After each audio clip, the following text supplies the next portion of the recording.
Welcome to Turkey's Mediterranean coast and the regional capital, Antalya. This picturesque location will stage the Turkish leg of the 2017 World Judo Tour, having taken the baton from previous host Samsun, and it was eager to put on a good show for its inaugural Grand Prix. The recently finished Antalya Sports Arena would host the event, and as in previous years, a young and energetic Turkish crowd would be present to witness top-level judo. In an extravagant opening ceremony featuring Turkish dance group The Fire of Anatolia, new Turkish Judo Federation President Mr. Cesar Huysuz welcomed the participants before IJF President Mr. Marius Vizer declared the event open. There was some great action on show here, and we'll bring you all the best moments. We started under 60 kilograms, where there was home interest, with last year's Samsun champion Bekir Ozlu contesting the final against Kazakhstan's Guzman Kyrgyzbayev. It was a tense matchup, with Ozlu striving to give the crowd a gold medal to cheer, and Kyrgyzbayev looking to achieve a breakthrough on the World Judo Tour with a maiden gold medal. After normal time, the pair could not be separated, and with the crowd on the edge of their seats, the bout went into golden score, judo's equivalent of sudden death, where any score is effectively an ippon. Your commentator is former world champion Neil Adams. So into golden score, this is it. Anything can happen here. It's been close all the way through. Kyrgyzbayev, big thrower, but Ozlu is as well, but he looks out of it to me, Ozlu. Oh, look at that! Ko Soto there. Kyrgyzbayev gets the score. They were both absolutely shattered, but so many scores in golden score, and it happens quickly. It happened quickly here. This Ko Soto took him down onto his side, gets the score, wins the gold medal there, and it was brilliantly executed. It was off the bat. Kyrgyzbayev just takes him back and takes advantage of him being tired, and he wins the gold medal for Kazakhstan. But we have to say, disappointment for Turkey. Ozlu fought so well up to that moment, but condition probably just let him down in the end. Good work though from Kyrgyzbayev, who wins the gold medal. However, the category had also produced a chance for a consolation bronze, as Turkey's Ahmet Kaba came out to face Yang Yung Wei of Chinese Taipei. Well, Kaba has to get rid of that arm if he can. Now what's going to happen here? Oh, he takes Yang over. That ride and roll tips the balance. Balance point's so important with this particular technique there. Not quite the commitment from Yang, and he gets taken over onto his side. Seconds ticking away. Kaba does it, and the crowd celebrate. A brilliant bronze medal there for Turkey and for Kaba. Just kept his calm, and that score, that tip and ride, was enough to win him the medal. Continuing her relentless march towards the top of the under 48 kilograms ranking list in Antalya was Kazakhstan's world number 3, Otgon Setsek Galbadrak. Her gold last year in Samsun was one of an incredible 20 World Judo Tour medals, as she is one of the most prolific performers on the global judo scene today. She added a 7th gold to her medal tally here in Antalya by defeating Shira Rishoni in the final, after the Israeli succumbed to this Wazari from the Kazakh. The win moved her up to world number 2, just 50 points shy of world number 1, Mongolia's Uransetseg Munkbat. Now a strong contender for the World Championship gold in Budapest this year, surely it is only a matter of time until Galbadrak reaches the top spot. The 52 kilogram world number 1 Mylinda Kelmendi has put Kosovan judo on the map, with 2 world titles and an Olympic gold, making her a heroine in her country. But her understudy, Distria Krasniki, was proving herself worthy of note in Antalya. Training partner and friend to Kelmendi, she has big boots to fill, but she looked impressive in her own right en route to the final, where she would square off against Gilly Cohen of Israel. Krasniki, so aggressive, she really is. Uchimata scores the Wazari. Straight into the lead. Cohen couldn't stop it. Starts with the Ashiwaza, and then she gets the spinning Uchimata.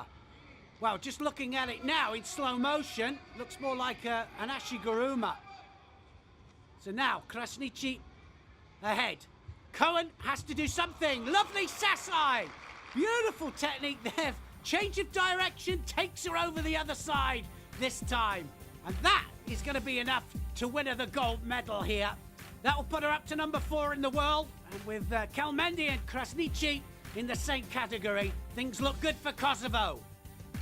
And Kosovo doubled their Antalya gold medal haul in the under 57 kilograms division, as Krasniqi's teammate Nora Jakova claimed her first World Judo Tour gold, defeating Timna Nelson-Levy in the final, after catching the Israeli for this Wazari score, proving Kosovo have plenty more talent in the ranks. The under 63 kilogram category saw a chance for world number 3 Katrina Tverzaka to redeem herself. Last week in Tbilisi, the Austrian fell short at the semi-final stage, losing out to Italy's Edwige Gwend. In Antalya, Tverzaka had made it through to the final, where she would meet Kazakhstan's Marian Erdobayeva. Would she lay the ghosts of Tbilisi to rest? Well, Tverzaka pushing hard, pushing forward. Erdobayeva, so does Surikomigoshi. She goes ahead. Good Wazari there, that really was. Tverzaka struggling. Don't forget, she went out at the semi-final stage in Tbilisi, and now she's got to come back. Oh, she takes her over. That gets her a score, evens it all up. Great counter-attack there. Good control of the upper part of the body. Now, Tverzaka pushing forwards. She's got a penalty against her. Is that going to make a difference in the end? Erdobayeva goes down. Tverzaka's on top, and she's got the offside coming. It was a mistake by Erdobayeva. She came in for the Kosoto, and the balance was taken against her there, and she fell into the hold. And this time, Tverzaka does enough to win the gold medal. Last week I made a big mistake, so I lost the fight against the Italian girl. Today I also made some mistakes, but at the end I am proud of the gold medal and it was enough. The under 73 kilogram bracket saw a second chance for a home win after Hasan Vaniloglu had made it through to the gold medal match. His opponent there would be the dangerous Uzbek Mirzokid Farmanov, who would be out to spoil the party. Once again, the crowd were fully behind their man as the contest entered golden score. Well, both searching for the grips. They're both tired, but both big throwers. Farmanov, left-handed. Oh, that was brilliant. Vanlioglu knew he'd made a mistake there, and a brilliant Ashiwaza from Farmanov takes him over in the first 20 seconds of golden score. Kind of hooks the outside of the leg and drives with his hands. The Tewaza was magnificent, and he wins the gold medal in the under 73 kilogram category. And once again, the Turkish fans are disappointed.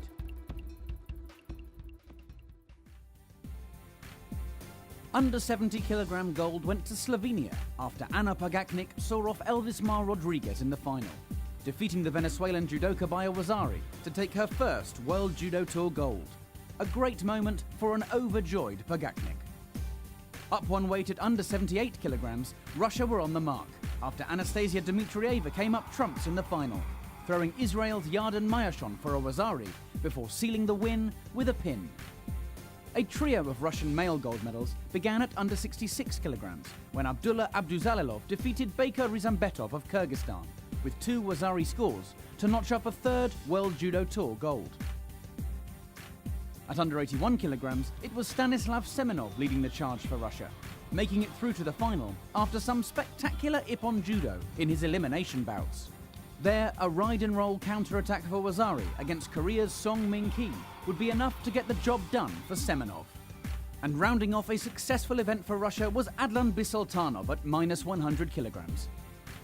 After some fantastic throwing saw him through his elimination bouts, he proceeded to defeat former world champion Maxim Rakov in the final, throwing the Kazakh for this flashy Wazari.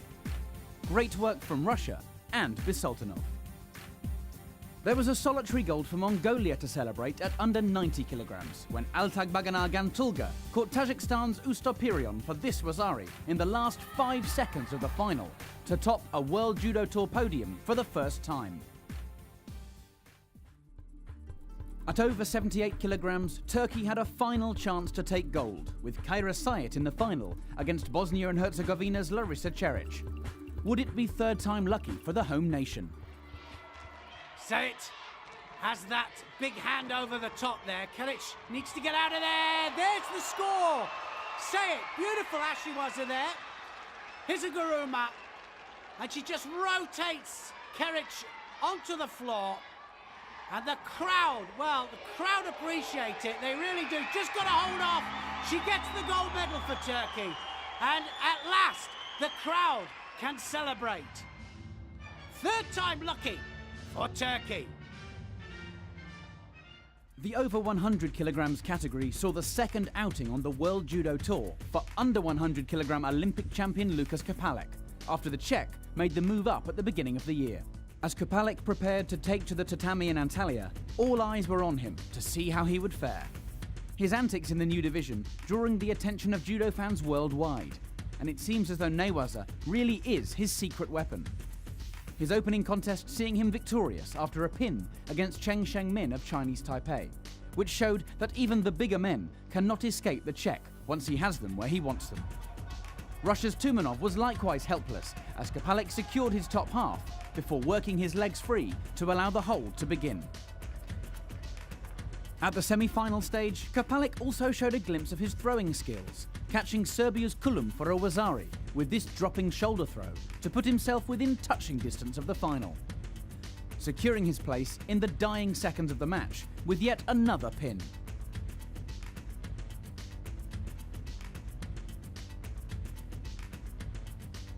Awaiting him in the final was Yuri Krakovetsky of Kyrgyzstan. Kapalek was guaranteed his first plus 100 kilogram World Judo Tour medal, but would it be silver or gold for the Czech in Antalya? Well, the crowd really looking forward to this. Krakovetsky comes out. Kapalek, of course, just second tournament in at a heavyweight division. And there's a good attack there from Krakovetsky. Just landed him on his front, didn't quite get the score. But certainly Kapalek now knows that he can be thrown. His secret weapon at the moment is on the ground with the heavyweights. He likes to take them down straight away. They just stay there, and I certainly wouldn't go on all fours and let him come on top. Krakovetsky needs to stay standing, really. Kapalek pushing forwards. Krakovetsky needs to attack. So the crowd willing them on, and he tries the Kosoto. Well, this is where he needs to get out of there. He really does. Kapalek climbs. He's going to take that leg out. Ties up the top half, and there he is in the outside coming. Krakovetsky knew it was coming and could do nothing about it. Kapalek of the Czech Republic once again holds down, and this time it's going to be Ippon and the gold medal. And the world and Olympic champion at minus 100 kilograms really now starting to make a dent in this heavyweight division. Not quite ready for Teddy Riner yet, but he will develop in this new division and get stronger and stronger.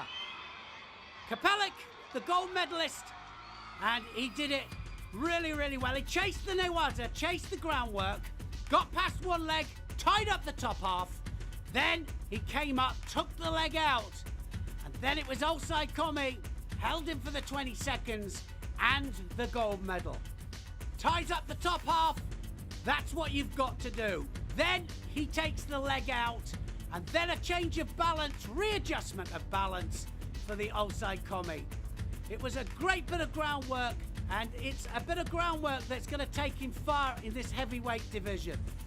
Lukas Kapalek wins the gold for the Czech Republic, and that ends this tournament with an absolute high. It ends with Ippon, and Ippon is the name of the game. It'll be interesting for the world public to see how Kapalek develops over the next few months and see how he does at the coming World Championships. So that's it from this first edition of the Antalya Grand Prix, where once again Turkey demonstrated its love for the sport.